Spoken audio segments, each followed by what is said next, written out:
Ladies and gentlemen, I hope everyone had a very Merry Christmas. Donald Trump certainly gave a Christmas message we can see here. We've also got some stuff with Elon and some immigrants from India. We're going to get to that as well, with Trump potentially being influenced by Musk to suit Musk's businesses. There's a bit of a problem, but we're going to start with Trump. Sending out a Christmas Day message and talking about the three areas he wants to acquire. I really think Donald Trump wants to expand U.S. territory one way or another, the Panama Canal, Greenland, as well as still talking about Canada. And I've always said that Canada is not going to happen. It doesn't make sense. There's too big of a population, even if you bring them in as a territory. Now, before I get to why it's bad, I will say adding Canada undoubtedly would make the United States stronger. There's no denying that. And we know all the scenarios. You look at Canada, their relationship with the United States. They're not a puppet state to the U.S., but under the scenario to where World War III was happening, Canada would say, yeah, United States, you can annex us for sure, just to give us protection, full protection, in that sense, to defend North America and invaders landing on anywhere within North America. So the dynamic with Canada is kind of like, yeah, we want to be independent until something bad happens. We've got this crazy, huge military power right to our south. If something bad happens, let's just latch on to them. So there is that narrative, but certainly adding Canada would be good. The natural resources, the amount of land, the fact that the climate is changing, potentially taking full control of the Arctic if you also get Greenland. The issue is, if you do make them a territory, and by the way, there's other bigger problems. Technically, you could use the military and say, listen, we're going to annex you whether you like it or not, because ideally, if it was done diplomatically, there would be a vote within the Congress, and then Canadians would have to vote on wanting to join the U.S., which right now you take a look at opinion polls, they probably wouldn't do, although there are things you can do, like exchanging the Canadian dollar for the US dollar 1-to-1. It would give Canadians a lot more money, their taxes potentially going way down, them getting more protection. There's a number of positives that Trump and the administration could push as propaganda for Canadians changing their mind on Canada joining the US. But the major problem is here, let's say you add them as a territory, and we can talk about whether or not they're getting more conservative. They probably are going to get a more conservative government, but there is a difference between Canadian conservatism and the US version, because you could argue that some conservatives within Canada, I'm not talking about the ones in Alberta and Saskatchewan, because I do think those provinces align more with conservatives within the United States, but some conservatives would be moderate or more left-leaning in the US, as well as you've got all the major cities like Toronto being very far left-wing. The point is, no matter what, there are going to be more liberals than conservatives if you add Canada, and you could say, well, we're just going to add them as a territory, and maybe that's what Canadians would want. They would get the protection, but they wouldn't have this, be a state. Maybe they would want representation, maybe they would want to vote, so then they become a state. The problem is, if liberals get control of Congress and they tell Canadians, you want power, we're going to split the provinces up all into different states. Even if you do that, you're still going to get more liberals. So if you do make them a territory, you run the risk of them potentially becoming a state, or states if you split them up between the provinces, and maybe make like 5 or 6 states. The northern territories have very limited population. I'm not even sure you could make the northern territories a state just because of how small the population is.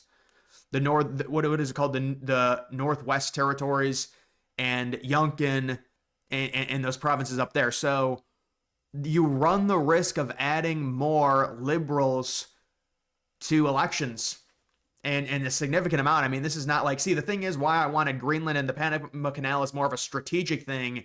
China does their soft invasion of the Panama Canal to try and control it. That's why they were buying up ports around it, and now the Panama, they're coming out there saying, oh, we're our own country, this is disgusting. Well, no, China has a major influence over you. You're going to just deny that? And that's really what Trump is trying to push. When it comes to the Greenland stuff, him saying, oh, we need to protect Greenland, it's understandable, but the real reason is they want the resources there. And also they want to control the Arctic shipping lanes. Those are going to become more and more meaningful in the future.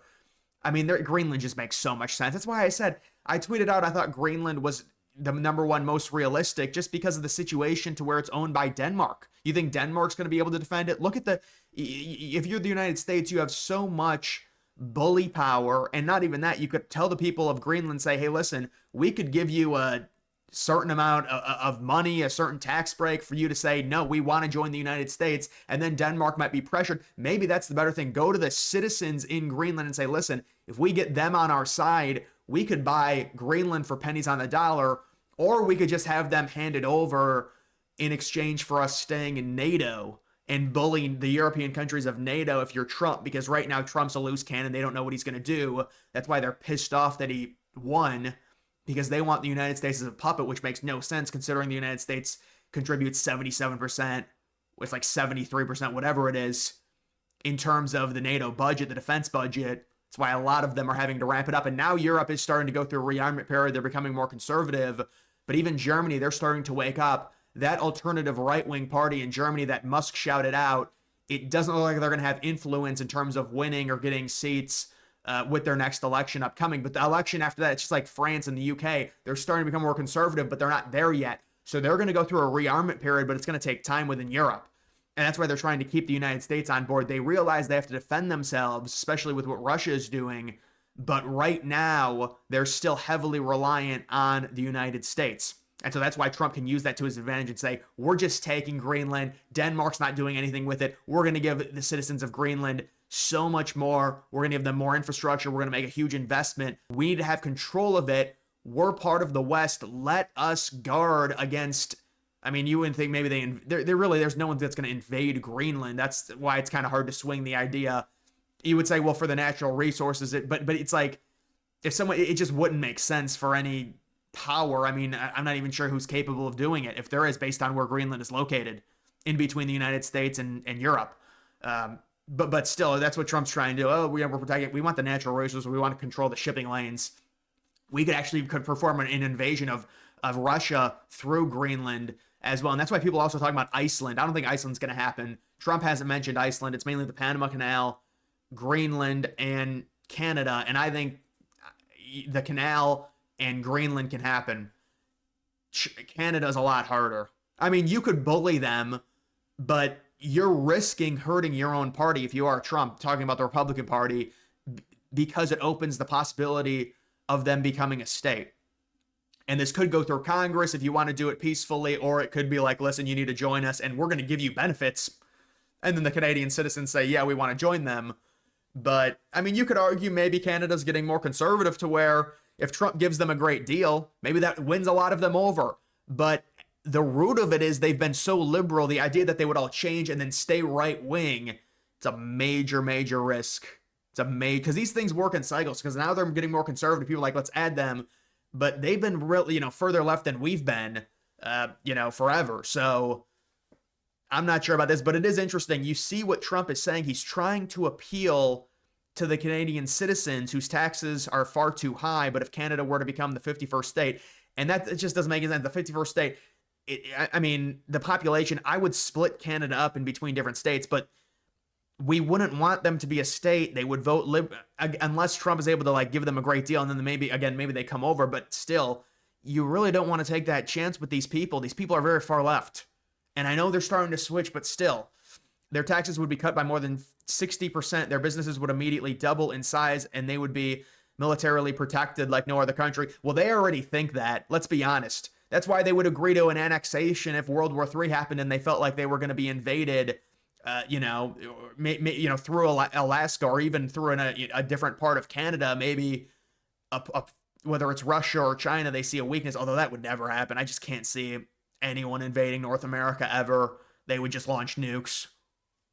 I mean, but still, it is important, but they already think they're because of where they're located, they're already fully guarded by the United States, whether they're a part of the United States or not. The United States wants the added benefit of the natural resources without having to trade with Canada, which would help the U.S. government significantly. We want Greenland because we want the natural resources. Let's be honest. A few other things. Congress has the power to block Trump from taking office, but lawmakers must act now. Yeah, I saw this. I was like, please don't fall for this. Please don't fall for this. This is engagement mining. They're trying to get engagements. You look at the hell. I was looking at some of their other tweets. They had 3,000 views, 4,000 views. The last time I saw this tweet, it was at 1.1 million. Now it's at 2.7 million. They're trying to get views. It's and people just fall for it.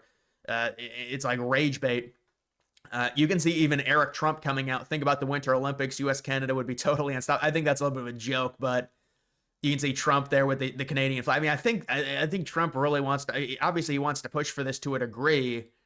And then we've got the Elon situation. So this is what I said on the Elon stuff. Very bad rhetoric from Elon on the H-1B visas. He wants selective immigration, and selective immigration is, you know, kind of a dual-edged sword, and I'll get to that, mainly to help his companies. Indians have already overtook Mexicans in immigrating to the U.S., and that is true. There's more Indian immigrants that started in 2022 than Mexicans coming to the United States, and Canada's had this issue. Canada was like, oh, we're going to build through the tech industry with all these Indians, and it's been a total mess. They've imported way too many of them. It's they can't assimilate to the culture. Canada already has a big problem themselves for doing something similar, though they have less strict restrictions, and that's what Musk would argue. But this is mainly to help Musk and his companies. The idea is, and they'll say, well, we want all the A-plus players, and you get these people from India. They're so smart. Why not just take them? The problem is Musk understands that if you get them on these H-1B visas, it's a work visa. They're here for 3 or 6 years. And during that, they could potentially apply for a green card with their employer potentially helping them get full citizenship. So they're surrendering to whoever their boss is, and the boss totally controls them. And Musk wants that power. And then these Indians come over, they start working 67 hours a week because they want to be U.S. citizens, and they're here on a temporary visa. And most of them are smart people, but this is it's not something, this is not what we wanted from Musk. The idea is you invest in U.S. companies, you invest in U.S. education, and you build up natural born citizens into taking these positions. We don't want a bunch of foreigners coming over and taking the most important positions in the United States. And listen, you look at X, they were doing the side-by-side photo. The left photo was what the liberal Twitter was with all their employees, a bunch of women. I mean, a lot of white women, minority women. But then you look at Elon, it's a bunch of Asian men. It's not white men, it's Asian men. So, this rhetoric from Musk where he's trying to help, and obviously, Trump appointing who he appointed, the dude who's very pro expanding the H-1B visas, that was done, I'm sure, through Elon telling Trump, well, listen, we can do this. Think of it as recruiting. We're going to get all the best people. We can go get all, we need to get more Indians because they're smart. And the reality is, the reason that so many Indians would apply, would become engineers or working under Musk, they say, well, they're very smart. Well, there's just a ton of Indians. I mean, there is a ton in terms of that population. That is a country that creates their own smog because of crop burning surrounding New Delhi. And they've got a terrible smog problem. They've got horrible air quality. And then we got to hear this rhetoric about these people coming over, taking all of our important positions like they're smarter than us. Come on. I mean, seriously, it's because there's so many of them. Look at how overpopulated New Delhi is. They create smog through the amount of emissions they have from the cars because there's so many cars in the city.